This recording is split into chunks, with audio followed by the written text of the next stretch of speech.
আসসালামু আলাইকুম। এর আগে আমরা যে গল্পটি শুনেছিলাম, গল্পটির নাম ছিল পাগলা দাশু। আজ আমরা আরেকটি গল্প শুনব। গল্পটির নাম হচ্ছে দাশুর খ্যাপামি। এই গল্পটিও লিখেছেন সুকুমার রায়। চলুন তাহলে গল্পটি শুরু করা যাক। স্কুলের ছুটির দিন। স্কুলের পরেই ছাত্র সমিতির অধিবেশন হবে। তাতে ছেলেরা মিলে অভিনয় করবে। দাশুর ভারী ইচ্ছে ছিল সেও একটা কিছু অভিনয় করে। একে ওকে দিয়ে সে অনেক সুপারিশও করিয়েছিল, কিন্তু আমরা সবাই কোমর বেঁধে বললাম সে কিছুতেই হবে না। সেই তো গতবার যখন আমাদের অভিনয় হয়েছিল, তাতে দাশু সেনাপতি সেজেছিল। সেবার সে অভিনয়টা একেবারে মাটি করে দিয়েছিল। যখন ত্রিচুরের গুপ্তচর সেনাপতির সঙ্গে ঝগড়া করে তাকে দ্বন্দ্বযুদ্ধে আহ্বান করে বলল, সাহস থাকিলে তবে খোল তলোয়ার। দাশু তখন তবে আইস সম্মুখ সমরে বলে তখনই তলোয়ার খুলবার কথা। কিন্তু দাশুটা আনাড়ির মতো টানাটানি করতে গিয়ে তলোয়ার তো খুলতেই পারল না। মাঝ থেকে ঘাবড়ে গিয়ে কথাগুলোও বলতে ভুলে গেল। তাই দেখে গুপ্তচর আবার খোল তলোয়ার বলে হুঙ্কার দিয়ে উঠল। দাশুটা এমনই বোকা, সে অমনি দাঁড়া দেখছিস না বকলস আটকিয়ে গেছে বলে চেঁচিয়ে তাকে এক ধমক দিয়ে উঠল। ভাগ্যিস আমি তাড়াতাড়ি তলোয়ার খুলে দিলাম, তা না হলে ওইখানেই অভিনয় বন্ধ হয়ে যেত। তারপর শেষের দিকে রাজা যখন জিজ্ঞেস করলেন, কি বা চাহ পুরস্কার কহ সেনাপতি, তখন দাশুর বলবার কথা ছিল, নিত্যকাল থাকে যেন রাজপথে মতি। কিন্তু দাশুটা তা না বলে তার পরের আরেকটা লাইন আরম্ভ করেই হঠাৎ জিভ কেটে ওই যা ভুলে গেছিলাম বলে আমার দিকে তাকিয়ে হাসতে লাগলো। আমি কটমট করে তাকাতে সে তাড়াতাড়ি নিজেকে সামলে নিয়ে ঠিক লাইনটা আরম্ভ করলো। তাই এবারে তার নাম হতেই আমরা জোর করে বলে উঠলাম, না সে কিছুতেই হবে না। বিশু বলল, দাশু অ্যাক্টিং করবে, তাহলেই চিত্তির। ট্যাপা বলল, তার চাইতে ভজু মালিকে ডেকে আনলেই হয়। দাশু বেচারা প্রথমে খুব মিনতি করল, তারপর চটে উঠল, তারপর কেমন মুষড়ে গিয়ে মুখ হাঁড়ি করে বসে রইল। যে কয়দিন আমাদের তালিম চলছিল, দাশু রোজ এসে চুপটি করে হলের এক কোণায় বসে বসে আমাদের অভিনয় শুনত। ছুটির কয়েকদিন আগে থেকে দেখি ফোর্থ ক্লাসের ছোট গনসার সঙ্গে দাশুর ভারী ভাব হয়ে গেছে। গনসা ছেলে মানুষ, কিন্তু সে চমৎকার আবৃত্তি করতে পারে, তাই তাকে দেবদূতের পার্ট দেওয়া হয়েছে। দাশু রোজ তাকে নানা রকম খাবার এনে খাওয়ায়, রঙিন পেন্সিল আর ছবির বই এনে দেয়, আর বলে যে ছুটির দিন তাকে একটা ফুটবল কিনে দেবে। হঠাৎ গনসার উপর দাশুর এতখানি টান হবার কোনো কারণ আমরা বুঝতে পারলাম না। কেবল দেখতে পেলাম গনসাটা খেলনা আর খাবার পেয়ে ভুলে দাশুদার একজন পরম ভক্ত হয়ে উঠতে লাগলো। ছুটির দিনে আমরা যখন অভিনয়ের জন্য প্রস্তুত হচ্ছি, তখন আসল ব্যাপারটা বুঝতে পারা গেল। 2:30 বাজতে না বাজতেই দেখা গেল দাশু ভায়া সাজঘরে ঢুকে পোশাক পরতে আরম্ভ করেছে। আমরা জিজ্ঞেস করলাম, কী রে, তুই এখানে কি করছিস? দাশু বলল, বাহ, পোশাক পরবো না? আমি বললাম, পোশাক পরবি কী রে, তুই তো আর অ্যাক্টিং করবি না? দাশু বলল, বাহ, খুব তো খবর রাখো, আজকে দেবদূত সাজবে কে জানো?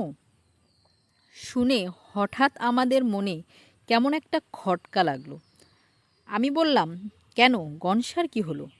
দাশু বলল, কি হয়েছে তা গনসাকেই জিজ্ঞেস করলে পারো।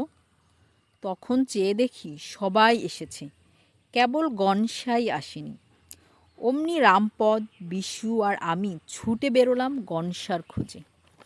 সারা স্কুল খুঁজে শেষটায় টিফিন ঘরের পিছনে হতভাগাকে খুঁজে পাওয়া গেল। সে আমাদের দেখেই পালাবার চেষ্টা করছিল, কিন্তু আমরা তাকে চটপট গ্রেপ্তার করে টেনে নিয়ে চললাম।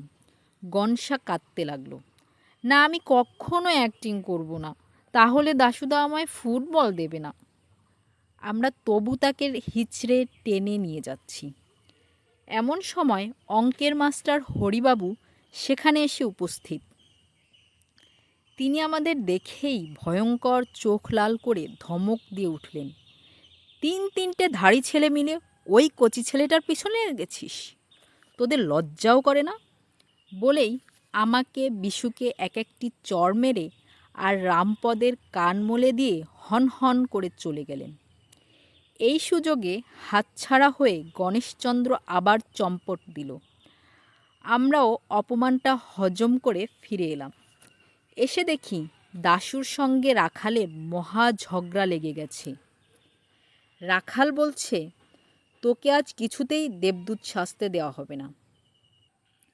দাশু বলছে, বেশ তো, তাহলে আর কেউ দেবদূত সাজুক, আমি রাজা কিংবা মন্ত্রী সাজি, 5-6টা পার্ট আমার মুখস্থ হয়ে আছে।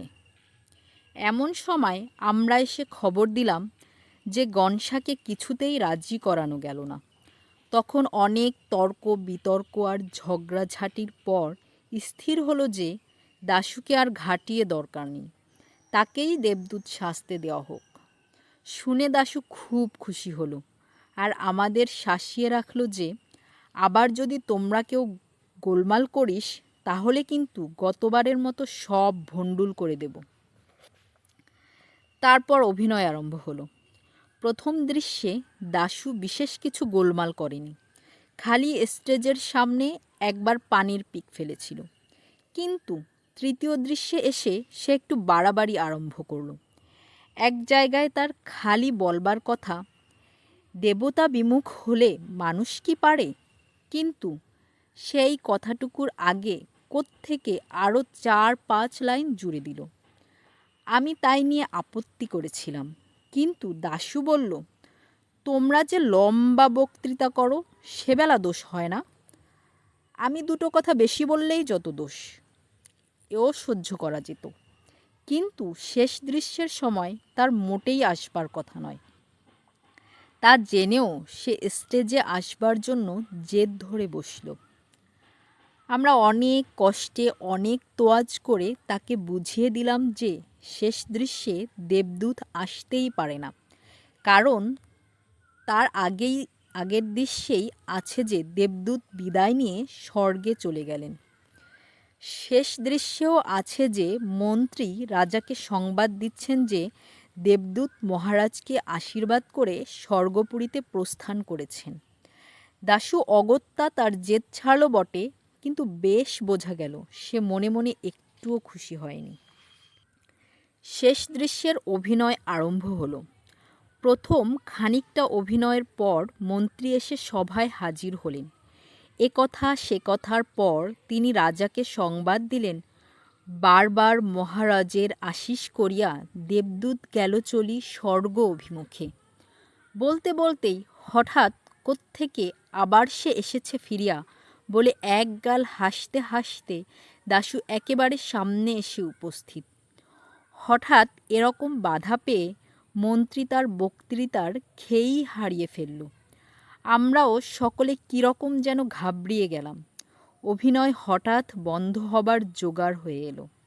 তাই দেখে দাশু সর্দারি করে মন্ত্রীকে বলল, বলে যাও কি বলতেছিলে। তাতে মন্ত্রী আরও কেমন ঘাবড়িয়ে গেল। রাখাল প্রতিহারী সেজেছিল।